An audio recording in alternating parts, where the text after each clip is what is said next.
Data ekonomi Indonesia masih membuat Presiden Jokowi dan jajarannya bernafas lega. Pasalnya, Indonesia mencatatkan pertumbuhan cadangan devisa yang signifikan pada awal Januari 2023. Cadangan devisa naik 2,2 miliar dolar Amerika Serikat menjadi 139,4 miliar dolar AS dari posisi pada akhir Desember 2022 sebesar 137,2 miliar dolar AS.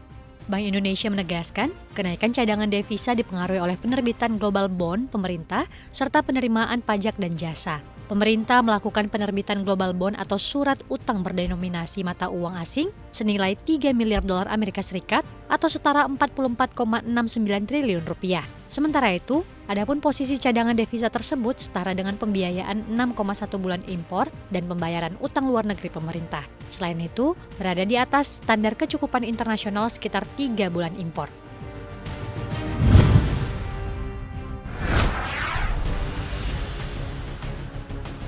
Indeks harga saham gabungan terpantau ditutup menguat pada perdagangan Selasa 7 Februari. IHSG mampu rebound dan meninggalkan level psikologi 6.800.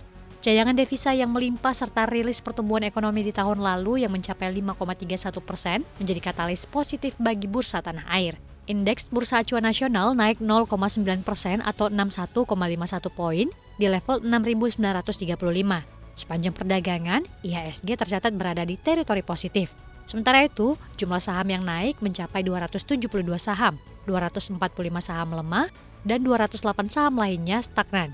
Jalan IHSG hari ini tampaknya berbeda dengan mata uang Garuda. Di pasar spot, rupiah takluk di hadapan greenback dengan bertengger di 15.140 per dolar AS atau turun 90 poin. Sementara data Gisdor Bank Indonesia mencatat, rupiah berada di level 15.139 per dolar AS. Sentimen yang masih menghantui pergerakan mata uang Garuda datang dari kemungkinan Bank Sentral Amerika Serikat atau The Fed bertindak lebih agresif tahun ini. Sebelumnya, pasar melihat puncak suku bunga The Fed berada di kisaran 4,75% hingga 5%. Tetapi, ekspektasi tersebut kini kembali ke posisi awal, yakni 5% hingga 5,25%.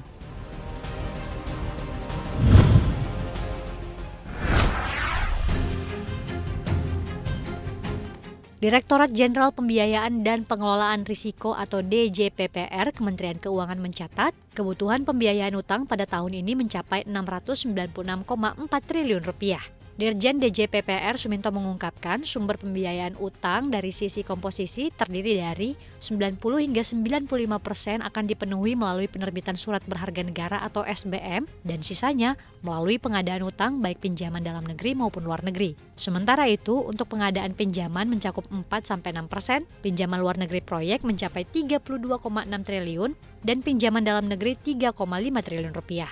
DJPPR menekankan bahwa pihaknya terus melakukan pendalaman pasar SBN domestik dan perluasan bisnis investor melalui peningkatan penerbitan SBN retail. Optimalisasi SBN retail ini diharapkan dapat mendorong pengembangan pasar keuangan domestik dalam menciptakan kemandirian pembiayaan.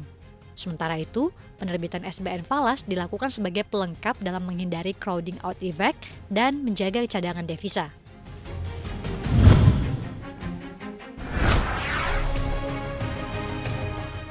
Amerika Serikat mempertimbangkan untuk menaikkan tarif impor aluminium buatan Rusia hingga 200%. Pejabat Amerika Serikat mengatakan AS berusaha untuk meningkatkan tekanan pada Moskow atas perangnya di Ukraina. Komentar pejabat tersebut muncul setelah sebuah laporan media menyebutkan bahwa pengumuman tarif 200% untuk aluminium produksi Rusia dapat dilakukan paling cepat pekan ini. Logam Rusia juga menjadi sasaran Amerika Serikat setelah logam milik negara Joe Biden itu dibuang oleh Moskow dengan berada di bawah harga pasar, membuat perusahaan-perusahaan Amerika merugi. Pertimbangan tarif yang lebih tinggi pada aluminium Rusia datang karena harga logam telah jatuh dari rekor tahun lalu. Harga aluminium 3 bulan di London Metal Exchange mencapai rekor lebih dari 4.073 dolar Amerika Serikat per ton pada Maret 2022, sebulan setelah invasi Rusia ke Ukraina. Lalu turun secara dramatis sejak saat itu ke kisaran sekitar 2.441 hingga 2.500 dolar AS per ton minggu ini. Tak hanya itu, Amerika Serikat juga jauh lebih sedikit bergantung pada aluminium Rusia dibandingkan 5 tahun lalu. Dengan impor turun menjadi 443 juta pon pada tahun lalu dari 1,65 miliar pon pada 2017.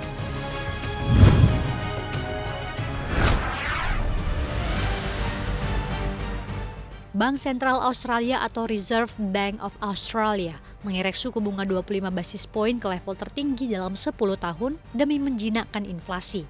RBA menaikkan suku bunga 25 basis poin ke level 3,35%. Secara kumulatif, Australia telah mengerek 325 basis poin sejak April tahun lalu. Indeks harga konsumen Australia tumbuh dengan tingkat laju tahunan terbesar 7,8% pada Desember lalu, atau merupakan laju tercepat dalam lebih dari 30 tahun. Gubernur Bank Sentral Australia, Philip Lowe menyatakan kenaikan suku bunga masih diperlukan. Pasalnya, inflasi berada di atas target Bank Sentral 2 hingga 3%. Lowe menjelaskan bahwa inflasi kemungkinan akan menurun menjadi 4,75% pada akhir tahun ini.